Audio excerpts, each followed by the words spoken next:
Welcome everyone to Almost Cancelled. I am Peter, that is Connor, and we are going to talk about 30 Coins, episode 1. It is the first episode, so therefore we will start spoiler free. And this is a Spanish show. This is from HBO Europe. It is a... how many episodes is it actually? It's 8 episodes. It's an 8 episode season. And I'm not even going to try and say the title of the first episode because it's in Spanish, and I don't think that would do anyone... Please try. I don't think that would do anyone any good, quite frankly. Telarañas. Without looking at it, I have no idea how bad that was. So this is a horror suspense show. We're dealing with demons and exorcisms and that kind of thing. Our show revolves in a small town where something very weird happens that kind of kicks the plot off. A cow gives birth to a human child, seemingly. Mm-hmm. And that's kind of what kicks off the plot of this first episode. Like I say, we'll start spoiler free and we'll get into things. But we have Paco, who is one of our main characters. He's running for mayor in this town, and I think he already is the mayor. Oh, he already is the mayor. He's up for re-election. There's an election coming up. I'm sure that I heard something about elections coming up. There's a re-election the following year, I think. Yeah, and I would describe as Spanish Chris Messina. Chris Messina, who was in Sharp Objects, Mindy Project, a bunch of other things. Like, the dude is him, but Spanish. It is actually kind of eerie. I can see it now that you've mentioned it. So we got him, and then we got Elena, who's our female lead. She is she's a vet, I think. I got from this episode. She seemed to be I think so. I mean, it's hard to tell because most of this episode, her and Paco kind of team up to investigate this weird thing that's going on. Yeah, I'm not entirely sure. I think she was a vet. I think that's what she is. Was she the vet that they called? Yes. Okay. So they kind of team up, right? And then Paco's also got a wife, though, Merche, who's kind of there, and is very upset that Paco's spending so much time with Elena. That's one of the running things. And then we have kind of a badass priest who likes to punch a boxing bag constantly. Yes. Father Vergara. Yes, very intense. He's kind of the skeptical priest who keeps claiming he doesn't believe in demons and exorcisms, even though he's been involved in some. To the point where, and I don't. This is again keeping the spoiler free right now. It gets to the point by the end of this 80-minute first episode where it's almost ridiculous how much, to the point where it almost feels like he's covering things up because he's actually evil. And I don't know if that's true or not. But it definitely plays moments that maybe he is. It definitely plays as to we don't know if he can be trusted, for sure. Yeah. Which does make sense because the opening scene of the show is a kind of a prologue scene that's separate from everything else. Is this man who seems to go on a shooting spree, I think it was in Portugal, and in a bank and get something out of a bank. But it turns out he's basically a zombie that's being controlled with the coin, one of the titular 30 coins. By what is a very evil-looking priest. Not the same priest as the main priest of the show, but a priest in sunglasses. In fact, do you know what this priest was? This was Albert Wesker. This was Albert Wesker, the priest. Sure. He had the slick back blonde hair. He had the aviator sunglasses he kept putting on. That's who he was. Sure. So, yes. That's the basic setup of our character. And we don't actually know how that opening scene relates to anything else in this first episode, outside of the fact that the coin's there, and then there's obviously a coin in the main plot as well. And presumably there's going to be... a priest in both. And there's a priest in both. Presumably there's going to be 28 more coins by the time this is done. One would assume, yes. I expect. There's actually, I mean, obviously where the coins come from is heavily hinted at during the opening title sequence, which is the crucifixion and, you know... Yeah, I mean, they were clearly Roman coins anyway, just looking at them. They had some sort of Caesar on them as the face. I don't know which one. But that was enough to go, okay, they're Roman, for sure. But like I say, the opening sequence is, this Roman legion, crucifying Jesus. It's very abstract for the rest of the episode. Yeah, it's very, very intense opening title sequence. I want to make a joke about the Caesar being salad, Caesar salad. His enduring legacy. Yes. Well, I mean, whichever one you choose to go with. Yes. Because no salad existed before that. See, Mr. Salad, who became a Caesar, he invented the Caesar salad. The problem is your first two Caesars, you got Julius and Augustus. they're already pretty well remembered in legacies thanks to, the months in the calendar named after them. Mm-hmm. But I mean, technically most Roman emperors after that held the title of Caesar, so I mean, take your pick as to which one deserves the legacy of salad. No, I'm suggesting there was a Caesar named Salad, like Caesar Salad. Oh, okay. Yeah. That might, I mean, who knows? Maybe it's a forgotten Caesar. Mr. Salad. Remembered only through the salads. So I guess that's the question. So obviously, I mean, actually, before I ask you, I'll just say it's obviously a very horror show. It does get very more deep into the horror stuff as the first, because it's an 80-minute episode, so it does get more deep into it as it goes, with some more outright horrific imagery, supernatural elements, all that stuff kind of really comes into it as it goes on. So, and we should mention this won the Patreon vote every month. Now we have a Patreon pilot vote from recent pilots, and our $10 patrons did upvote on which one we should cover. And in the case of last month's, we actually continued the show. We're still working through Queen's Gambit because we enjoyed that enough that we kept going with it. But yeah, so what did you think of episode 1 of 30 Coins? I thought it was absolutely terrible, if I'm being really honest. I don't even know where I want to... I mean, no, I do know where I want to start. I want to start in the first 10 seconds where I knew immediately I did not like the direction, the camera movement. It felt like... It felt almost sped up, like it was like overly fluid, but then had still a lot of really harsh cuts. And I really didn't like it. I could tell immediately I didn't like that. So that didn't leave me in, because that first sequence is probably like 4 or 5 minutes, that opening, and it's like silent. There's no dialogue. Mm-hmm. And I was not enjoying the direction at all in that, which was not a great sign. But yeah, I'll get into a lot of the other problems I have as we go through it. But yeah, I don't know if our patrons picked this as like a cruel joke, that they were just like, oh, make them watch something bad, or if I'm just really in the minority here. I won't be as harsh as you, even though I actually very much agree with your statements on the direction. I thought the direction was all over the place. It felt like it was really unconfident, and it felt like it was trying to emulate like hyper stylized 2000s era horror movies with all these. There's one moment, particularly in the middle of it, where there's this like sort of really intense moment happens with someone on a roof, and there's a shot of a character just looking up at the roof, where it does like almost like a complete 180, like a sort of crab around their face, and but it's so quick and like over dramatic. So it's not slow.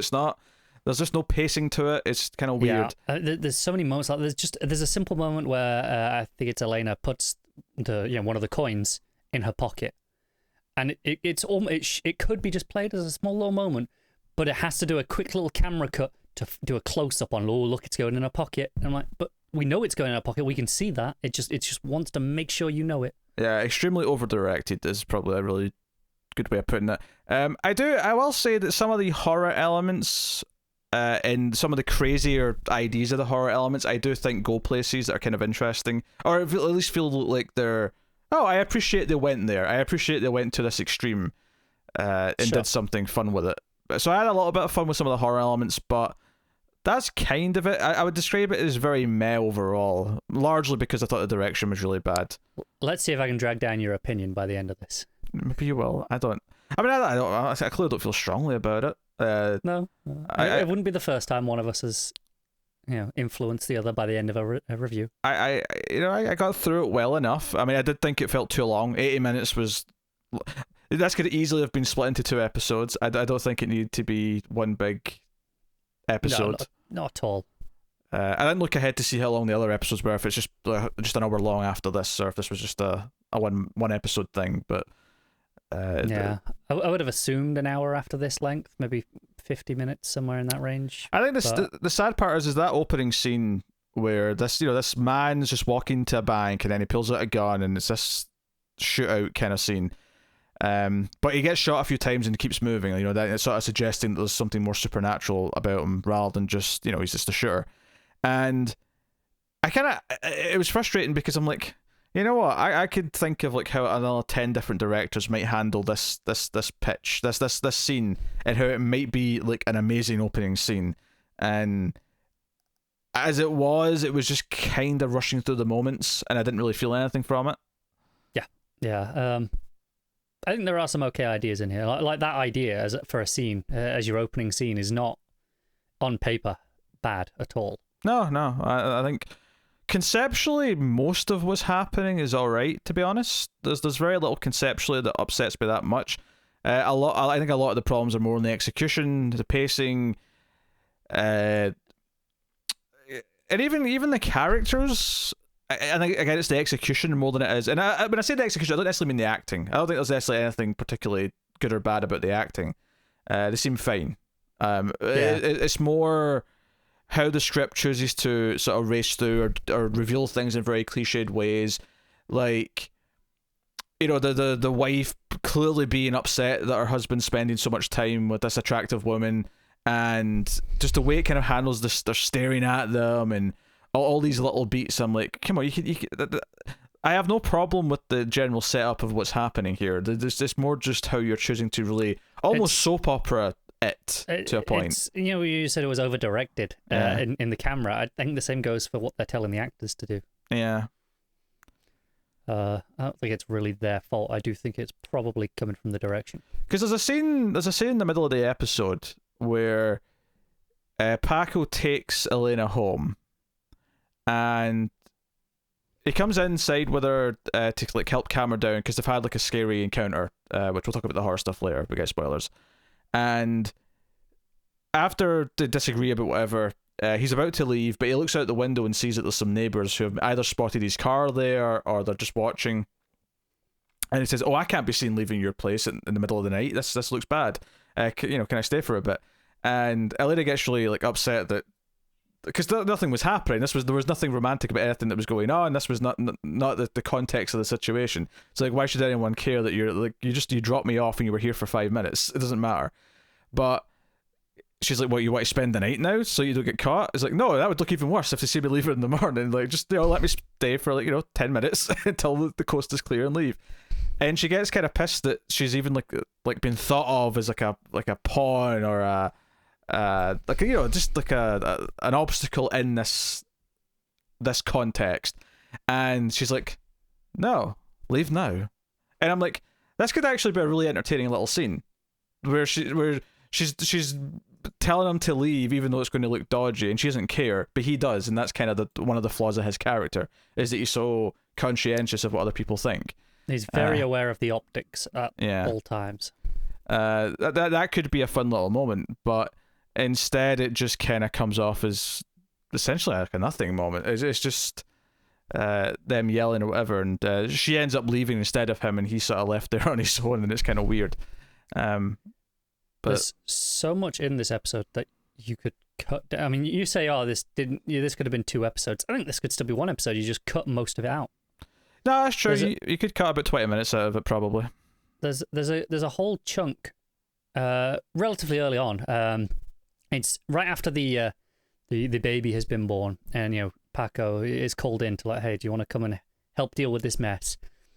And there's a video showing it, and he decides to go see the priest because, I mean, honestly, not a completely unreasonable thing to do. I'll give him that one. Hmm? And so he goes to see the priest, and the priest immediately like, "Oh yeah, look, it's there's a moment here where they just bring the camera out of view. It's just swung off a bit. That's where they make the swap." And it spends maybe 10 or 15 minutes here trying to convince us as an audience that maybe there's nothing supernatural going on at all. Maybe there's just a human drama thing. But we've seen the opening 5 minutes where there's clearly something going on. It's not even the opening 5 minutes. We actually are in the scene where the birth happens, and it doesn't feel like there's any sort of like hiding or switcheroo. In fact, maybe I'm wrong, but I thought Elena was in the scene. I thought Elena was there helping deliver this thing, and that's why I wasn't sure if she was the vet, because you said she was. I got very confused when he suggested it was just someone swapped the baby and the calf, and I went, wait, did they shove it up the cow's vagina? Like what? like she delivered it. Yeah, like I don't know, like. It felt so weird, because then we spent like 10 or 15 minutes going down this, maybe there's nothing happening after all. And investigating various people's pregnancies. And I'm like, but we as an audience know that there is something going on. because that's kind of the premise of the show at this point. So why are we spending time? Why are we wasting time doing this? It felt such a pointless thread to explore. I don't know if I completely agree with that. Just, I mean, I don't disagree with the way they do it in this episode is, but I disagree in the sense that I think you could have characters who have to reach the point where they accept the supernatural things happening. So we have to go through them exploring the other options first. Right, but I think it can be done without trying to get, because this intentionally gets the audience on board. It wants us to question it as well as the characters. Yes. And that's the bit I'm annoyed by, because it's fine having the characters question things, but we know, because you have to, because if they jump straight to, well, this is real, we'd be going, well, why is everyone jump straight to this? I appreciate that, but there are ways of handling this without spending quite so much time on it in what is quite a meaty episode already, and B, without trying to convince us that maybe something is, there's a reasonable explanation for it, because we don't need that. That's what annoyed me about it. Yeah, actually, probably the thing that annoyed me the most about this episode, in terms of a specific moment and the direction / editing / conceptually what they're putting things together, it was there's a backstory with the priest where he's part of the reason where you're going with this. Part of the reason why he's in this little town in the middle of nowhere that is kind of seen as like Hicksville, which is something the characters. I mean Paco's wife Mottle says we'll be seen as Hicks if we don't do this properly or deal with this situation or something. I have to assume that's a in the translation. Sure, yeah. I'm sure people locally in the area don't use the word Hicks. They'll use an equivalent that means kind of the same thing. Yeah, I'm sure they do. But yeah, so there's this backstory where he was part of this exorcism, and the kid who was possessed, or may not have been possessed, I should say, allegedly possessed, died ultimately of a heart attack, and he was partially blamed because of all the stuff he put him through, try to make him snap out of it and prove to the kid that he wasn't really possessed, and so on and so on. And we hear about this. I think it's Elena discovers it and talks to him about it and asks him about his past, and he talks about how, oh yes, you want to talk about this kid and how he died, and we get this sense that he's guilty, and maybe the reason why he is so intense as a character because he's dealing with this and he still doesn't believe it's real, and that potentially could give you a good character arc for him believing that there is real stuff. And that is kind of interesting to have a priest who's skeptical. That's so skeptical of this thing when by his nature he's a priest. he believes. What's interesting is, I mean, we'll get into it more in the spoiler section, but I think he kind of does believe. I think he kind of does too, but it's. I think he's pretending that he doesn't. Yes, he was. But it's almost like he's trying to convince himself that it's not real by telling everyone else that it's not real. Yeah. But regardless, so the thing that I really hated though is that less than 5-10 minutes after we have this scene where they chose to do it this way, where he has to open up about this, or the other character reads what she found to him, and it's all through the dialogue, which is a fine choice. Sometimes it's better to show rather than tell, but in cases like this where it's like, okay, you're building the mystery of his backstory, you're building what it meant to him and what happened, you're leaving some key moments and details out so that we can fill in the blanks, and it makes it a bit more mysterious. You don't want to show us everything because you want to be able to reveal more stuff later. And that's why you might do it this way, by having characters sort of discover parts of it and talk about it. And if you've got good acting and good direction, and admittedly, at least good direction this definitely doesn't have, that's a valid way of doing it. But less than 10 minutes later, he has this scene where he comes home because he's been sitting in the jail cell for the day, and he comes home and he sits down and he has a dramatic, desaturated flashback of the ending of this possession where we see him. And the key moment that really stuck out to me is that when he was talking to the I think it was Elena, it may have been Paco, but I think it was Elena. When he was talking to her, he talked about the coin being the kid cut this coin out of his arm. It was inside his arm, and no one knew it was there until the kid opened his own arm up and took it out. And it's like, I had no idea how it got in there. Yeah, so is it right? So he says this thing that's kind of mysterious, because I think Elena's just found the coin in the little box, and she's like, "Oh, coin, what's this?" So you have him to say this, right? And it's such a weird thing to hear say. It's like, okay, that's a neat little detail.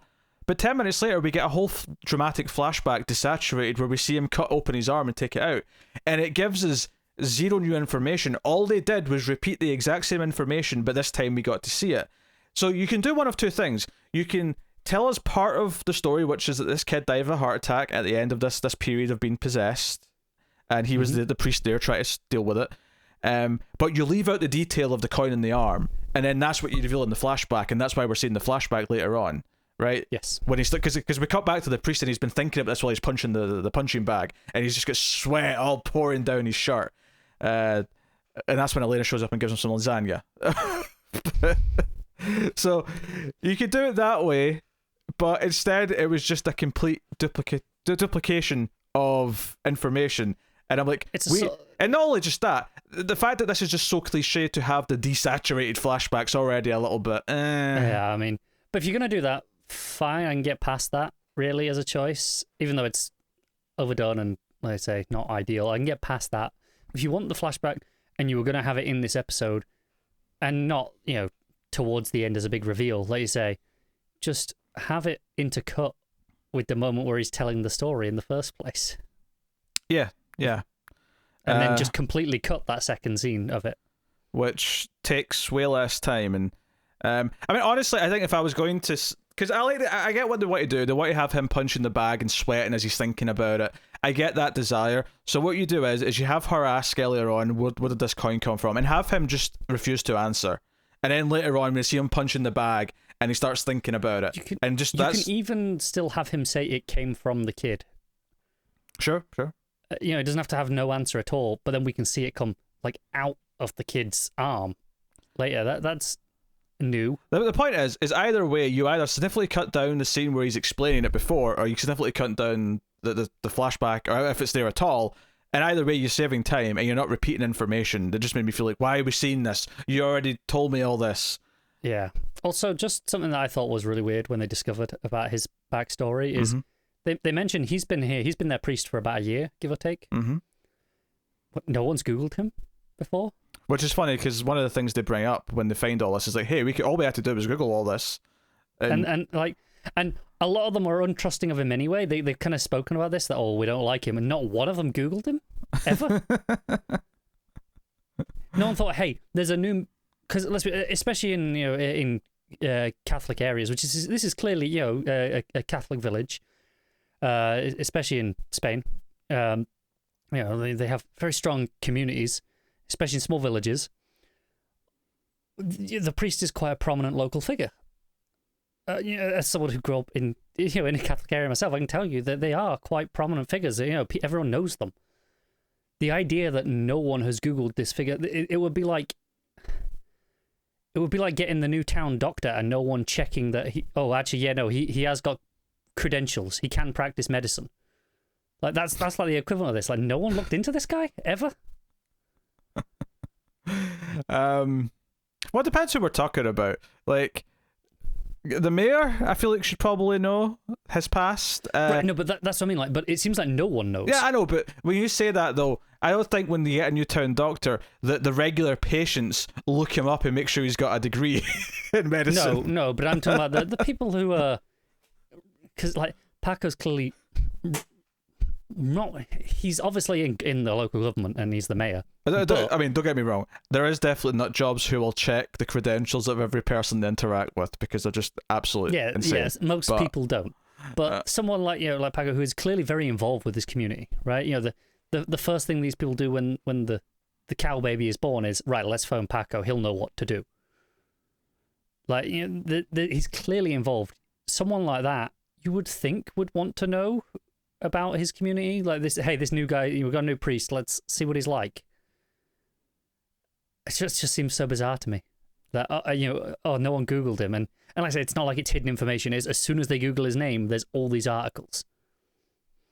Yeah, I mean, honestly, there's a lot of tropes from bad horror movies in this episode. Yeah. There's a lot of tropes down to the desaturated flashback.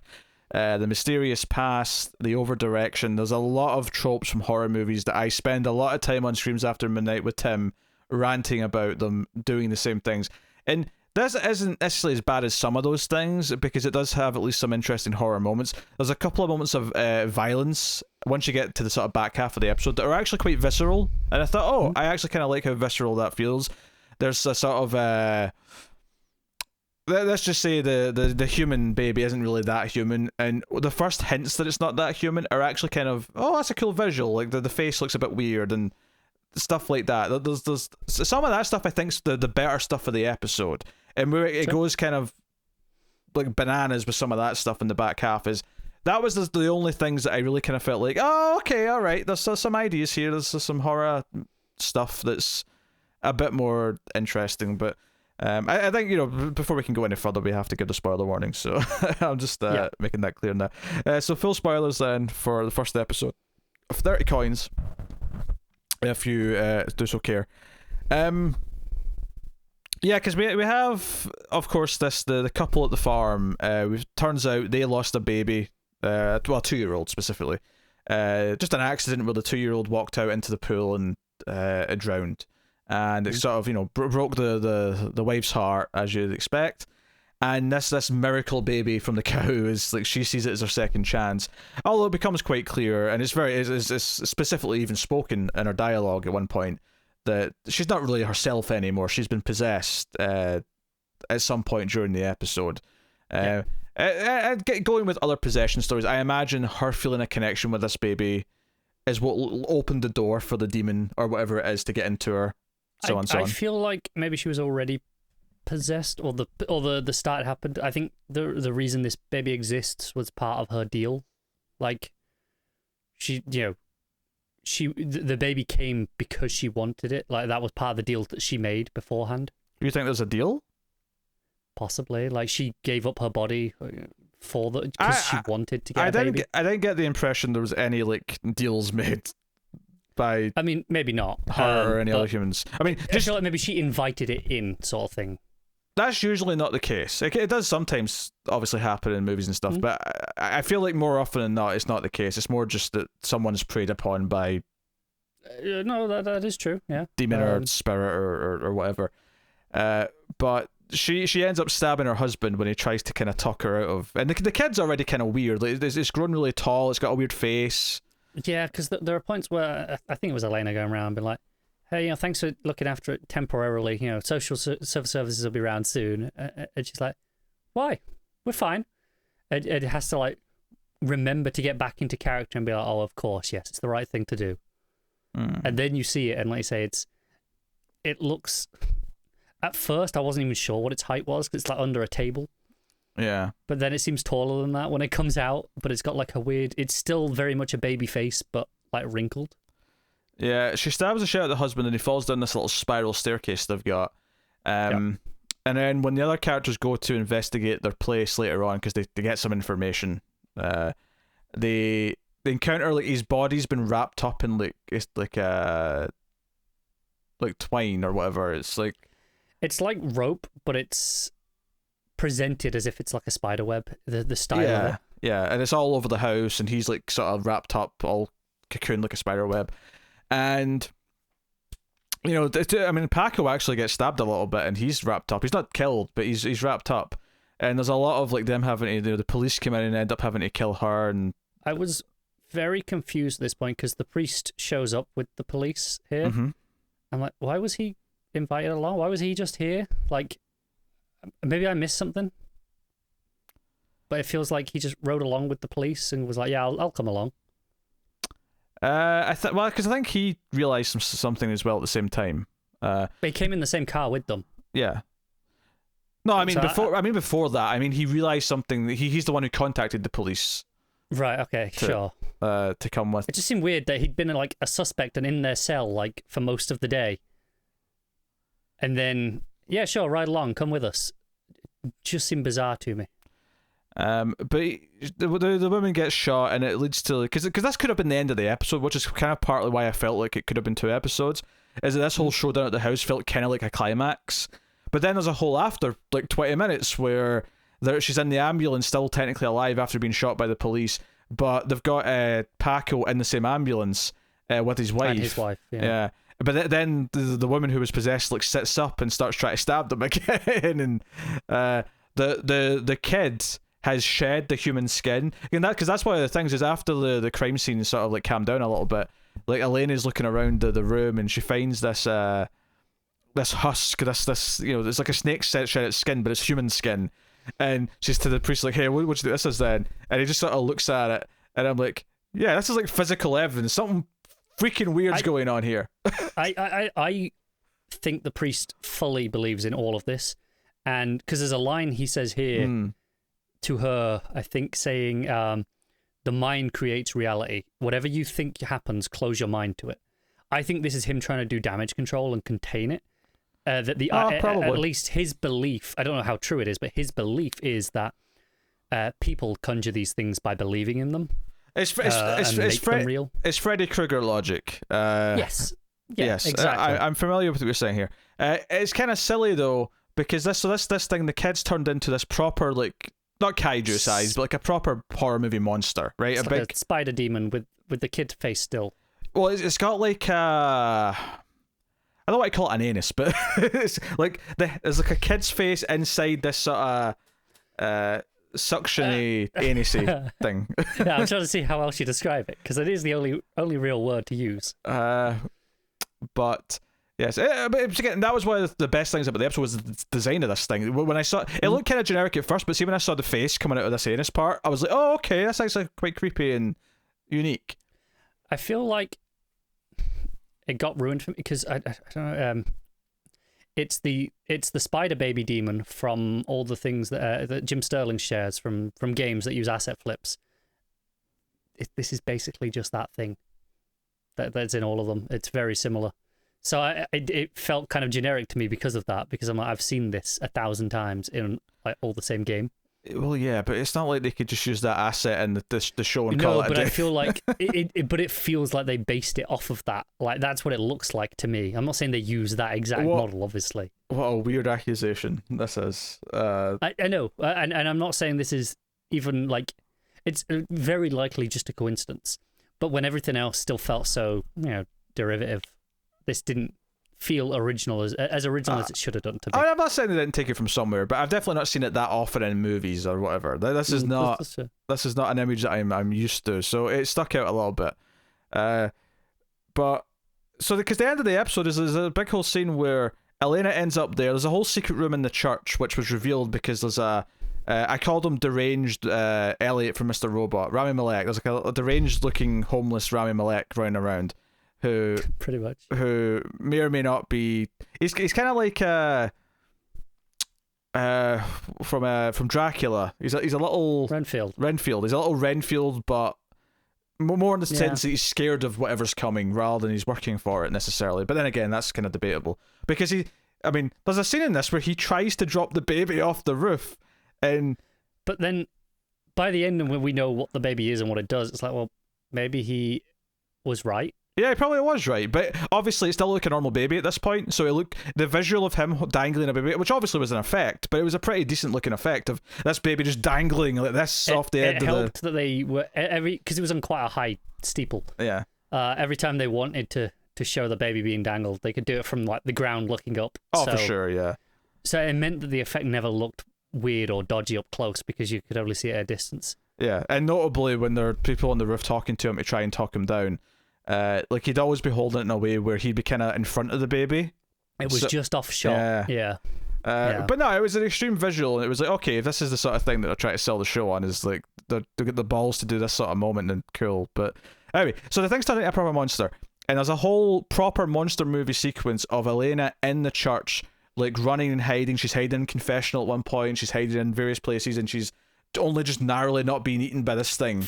Frustratingly leaves the priest hole at all to begin with, because that's what the priest has been shown this priest hole and has converted it into a little bit of a weapon stash for himself. Oh, he's got an armory. He's got like weapons all up the walls. Yeah. What I appreciate is do you know what it is actually? I just thought of the line from Brain Dead, which is "I kick arse for the Lord." That's who this guy is. It is. Yeah, churches like this having priest holes are incredibly common in older churches. For the choir boys? That was not for choir boys. It was for when priests were hunted and killed.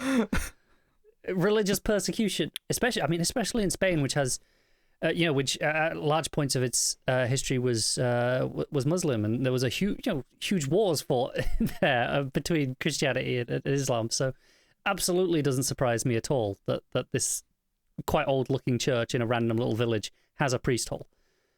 And why would he know about it? It is fairly secret. That's kind of the point. I don't know why she leaves it though, because he's like, hey, right, stay in here. It's safe in here. I'm gonna go out and deal with her. Yeah. And then she just randomly seems to stroll out at some point in the scene. The monster seems to be going for the coin as well. It seems to want the coin as well. But it doesn't know that she has it until after that. Until she shows it them. Until late on, yeah. At first, it's just trying to get to her. But the thing that was weird about this though is that this big scene where it's wrecking, like the pews are flying around, there's broken wood everywhere. It's been a proper big scene, and it only gets scared away. I forgot how did it get scared away again? Oh no, it's the phone call. So she phones Paco because he tries to phone her to presumably warn her that she's not dead. Actually, this really annoyed me. She called him by stepping on the phone, and it dialed has not what? Like, what touchscreen phones have you got that will react to a boot? Yeah, I mean, I actually have gloves now that have like specific like a texture that will work on the touchscreen, but most gloves don't. So a boot definitely goddamn does not. So I've got slippers on with rubber soles. Let's try it. No, it's not pressing a thing. No, why would it? No, absolute bullshit. But that was annoying. I agree. Yeah. That stuck out to me. And he's like, oh, destroy the totem or whatever it is. It's just like a little voodoo thing that the woman was controlling. Oh, that's right. Yes, I'd forgotten about this completely. Yes, the woman had like a little it was like wires with a little baby doll head on it and stuff. It was yeah. It does what she says because it's a little voodoo totem. Yes. Reasons. So yeah, Elena rips it apart, and this kind of makes it kind of squeal in pain, and then it sort of runs down the sewer system or whatever, or falls apart or whatever. Anyway, but then the priest just conveniently walks in like da like a minute later, and it sees all this destruction, and she's like, "This is all real. There was a monster," and he's like, "No, I believe you thought you saw something, but trust me." I'm like, look, if he's trying to stop the spread, she is beyond the point of no return. She has seen enough to know that stuff is happening. Stop trying to hide it now. I think that is what is happening. He knows it's real, and he's like, I just shot, because he shot the woman seemingly with the bullets blessed by holy water, and she's and then he's like, oh no, she's unconscious. They were blanks. I just needed to make her believe that it was going to hurt, like if she was really possessed. It was a placebo thing. Yeah, it was the idea of like, okay, we'll play with her logic. So I will tell her that I'm going to shoot her with, bullets with holy magic water. Bullets. Yeah. But he didn't actually kill her.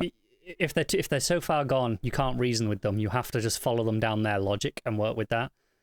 Which I get where it's coming from, but this here, like I say, there's a point where, like I say, I think she's seen enough. There's no talking her out of this now. There's no, oh no, you didn't really see this. It's a weird ending because the end of it is just like she leaves and is basically saying bullshit. This all happened, and it ends with this moment of like him looking at the camera, all kind of sinister and like, oh, what's going to happen next? But it's kind of a weird ending in the sense that if he is actively trying to stop the spread, it comes off as really stupid because at this point she's literally been chased by a giant monster. There's no it was just dark, you didn't see things properly, or blah blah blah. There's no writing it off. Like, we're beyond that point with her. Or he generally doesn't believe it and just conveniently didn't see any of this. And in fact, even if he is trying to stop the spread, if he does believe in it, it's still kind of frustrating that he didn't hear all this destruction and didn't try to come in and help. Or I think it's one of those things where there is no way he can't not believe in it, because when he's facing off with the possessed woman, she's flinging the pews at him, like, telekinetically, just flinging them across the room, in front of him, behind him, all over the place. He knows this is real. He's seen this with his own eyes. Yeah. This isn't like he can write off what happened with with the boy as, oh, there was a real explanation, so he got it wrong. This here is right now in front of him. He knows it's real. Yeah, so frustrating. A lot of frustrating plot beats. Some weird moments of convenience, like a foot with a boot on, like a shoe. We're not talking about if it was the skin. If it was a bare foot, I'd be like, fair enough. I'd buy it, yeah. But it wasn't. She has her boots on, and she somehow dials the phone to hit Paco. And I'll accept that it's just one button because she was trying to phone him already, so it's sitting on his profile. It's sitting there. It's just hitting ring. He just tried to phone her, so she just has to hit call back. That's all she has to hit. But she's wearing a goddamn boot. Frankly, the accuracy to hit that is unbelievable. Especially in such a tense situation. The fact that she manages to get this whole phone thing is actually annoying even before it gets to this point. There's a whole thing where she's trying to phone him from like the confessional when she's been hunted by the monster, and like what's he going to do? He's like across town in an ambulance. But there's a weird thing where like, the ambulance, like, or the paramedic or whoever it is, like his phone's like near him and he's trying to reach it, and the paramedic's like, no phone's for you, you have to heal, and he puts it, like, he keeps pulling it away from him and putting it up in the little compartment. I think it's worse because it's before she phones him, he tries to phone her to warn her first, so he's dialing away and it is ringing, and that's when the paramedic comes in and puts it down. Then she manages to ring him, so it is ringing, and he takes it off and puts it up in the roof, and then just walks away and leaves it there. I don't. This is the thing. He's yelling at the paramedic, "I've got an important call I need to make," right? And he's relatively fine. Yeah, he has been stabbed. Don't get me wrong, early in the episode, but he's already had at least some on-site treatment. I suspect the thing is though that maybe he has a concussion from this accident.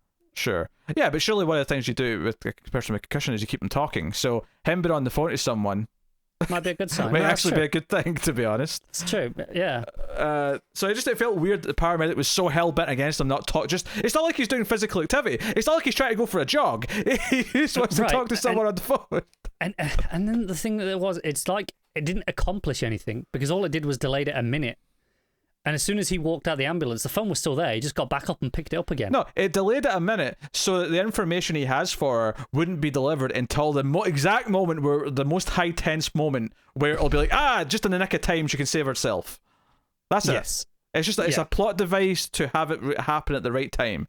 And but what's so frustrating about this is just have these events happen slightly less concurrently. Just have him try and phone her later. Yeah. Later. The first, you don't need to go through it 3 times. Just start it later. It's like it's creating its own obstacles that it has to get over. And it's like, once it does the first one, it's like, oh no, this is too early. We need to fix, instead of just rewriting a draft that takes that out and moves it later, they're like, right, we need to fix that problem, but we have to keep that in there for some arbitrary reason. Yes. And fix it from that point. It's so weird. I do wonder just how much going through and fixing these types of problems would cut down on the runtime before we even start taking out any actual content, if that makes sense. Probably quite a bit. I don't know. I reckon we could get this episode down to 40-45 minutes easily. Maybe. I would definitely say an hour. I think we could cut out 20 minutes without losing anything of significance, where you're not actually losing any like plot progression, any details, anything like there's that. A point where they're looking into whose baby this could be when they think maybe this is actually someone's baby, right? Mm-hmm. And they go to, there's some random teenage girl that hasn't been to school in like a week. Which, by the way, if she's been pregnant and the baby just came, she would have been showing for a goddamn while more than a week. This is the thing. She's like got herself like bandaged in like almost like a corset, like really tightly bound. Which I have to imagine is super unhealthy for the baby. Yeah, but I get. But again, this whole thing it goes nowhere. It adds nothing. This is like a 5-minute scene of them going to the house, talking with the father. Hey, can we come in? Your daughter. And then there's we saw the pictures of you and your boyfriend on Facebook. Anyone can see your profile. Like, all of this stuff. What is it doing in the episode? None of this needs to be here. It serves no purpose whatsoever for any character. Yeah, just wait. That girl and her father are going to be prominent characters in episode 2. This was all set up for... It's terrible. It's goddamn terrible. Important things later. Yeah. I would say that it's thoroughly in the mediocre to bad range. You clearly are in the it's outright terrible camp. Yeah.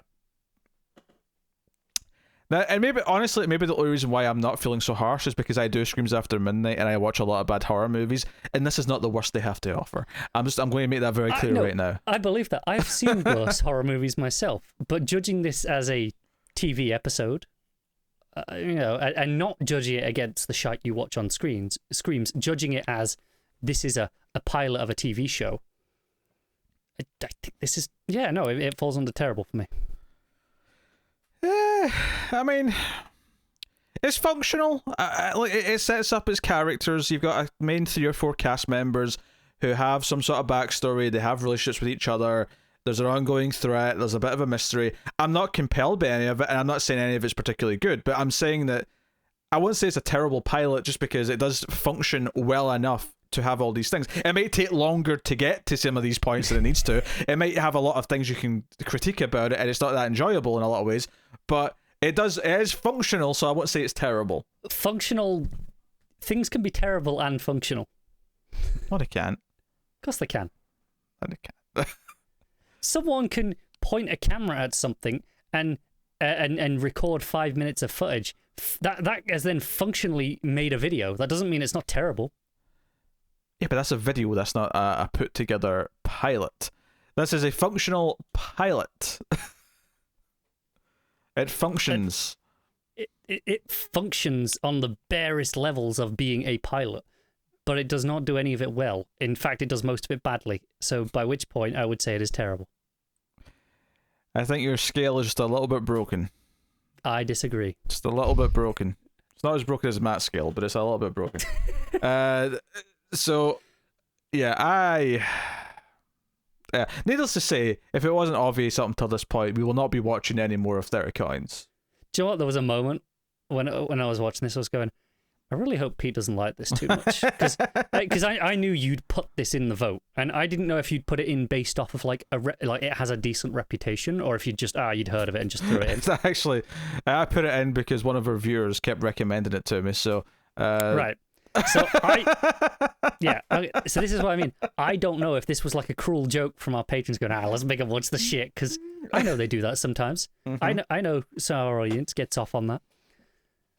And I was like, I don't know if that's this, or if it's a cruel joke, or if I'm just not getting this show and other people love it. And I'm like, I don't know if I'm going to come in here and have to argue with you being like, no, this is great. So I'm quite relieved that even if you didn't dislike it as much as me, you're not really arguing with me on much of what I'm saying, barring maybe my actual scale. So I can live with that. Yeah, it could be worse. We've seen worse pilots. South of Hell? I was going to say, we've seen worse horror pilots. Yeah. So, South of Hell, I think it was called. Yeah, that still holds the record as the worst pilot I've ever seen. Yeah. I think that's what it was called. It was, yeah. Yeah, okay. Starring Mina Savari, I think, and that. God, it did, didn't it? Yes. I think that's what the one from American Pie, that one. Or that was, I mean, that was beyond terrible. That had moments of like bad sound mixing, like ADR that was obviously ADR and stuff like that. It was just that was well below the level of even functioning as exactly. So it was content. terrible. Yes, it was. No, that was worse than terrible. Like on my scale, terrible is like between a 2 and a 3 out of 10. Like if 4, probably a 2. So if 4 is below average, 3 is bad, 2 is terrible. Below that, you're in like, okay, no. South of Hell was barely even a 1. Disaster. I think the word you're looking for is disaster. Sure. And I wouldn't describe the first episode of 30 Coins as a disaster. I would just describe it as bad. See, well, it's essentially on my scale, you're giving this a 3 out of 10. I'm giving it a 2 out of 10. And I'm correct, and you are wrong. I mean, who's to say? No, I mean, honestly, if I was actually rating it out of 10, I'd probably inch more towards like a 4. Because, again, I've seen enough bad. I mean, worse than I'd this. probably give it a 2.5. It's somewhere in between, but I'm feeling annoyed tonight because I had to watch an 80-minute pilot of something shit. Yeah, the priest has a good beard. I'll give it that. No, he did. Yeah, I'll give him that. He's got a good big full beard. He's got a good stare. Mm-hmm. There you go. That's 30 coins pilot. So thank you very much. We'll continue, of course. Queen's Gambit. We'll be back to that very soon. So let us know what you thought of the 30 coins show if you've seen it, because I think it is finished, or it's close to finishing if it hasn't already. Because it started, I think, at the start of December, end of November, had 8 episodes, so it should be done by now. Then, yeah. So if you did watch it all, let us know what you thought of it in the comments. You can like and subscribe, all that stuff. Get us on the Twitters at mail_fudge for channel updates. All that stuff is super important for helping the channel grow. YouTube really appreciates those like clicks and comments and all that, so please do give it a go. You can of course also support us over at patreon.com/mailfuzztv for as little as $1 per month and get some bonuses for your trouble. But otherwise that is us, so thank you once again for watching or listening. We always appreciate it. Keep watching TV. Have you got any vanilla?